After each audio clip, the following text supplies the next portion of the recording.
నమస్కారం సుప్రభాత గంటారవానికి స్వాగతం. ముందుగా ప్రధానాంశాలు. టీవీల్లో చర్చ కాదు, మేడిగడ్డకు రావాలని కేసీఆర్కు సీఎం రేవంత్ సవాల్. ఆగస్టు 15లోగా రుణమాఫీ చేసి చూపిస్తానని స్పష్టీకరణ.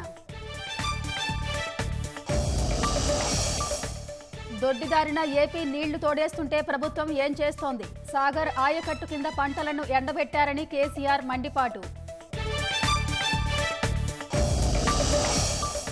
భారాస నేతల ఆరోపణలను తిప్పికొట్టిన ప్రభుత్వం. కేసీఆర్ వల్లే మేడిగడ్డ నాశనమైందని ఉత్తమ్ ధ్వజం.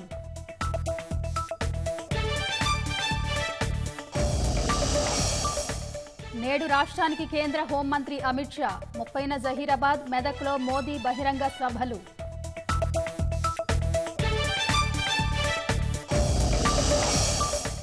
జేఈఈ మెయిన్లో తెలుగు విద్యార్థుల సత్తా.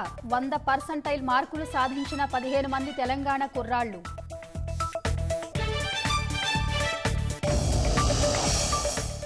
ఒకే బైక్పై 4 ప్రయాణం. బస్సు ఢీకొని ఇంటర్ విద్యార్థుల దుర్మరణం. వరంగల్ జిల్లా వర్ధన్నపేటలో ఘటన.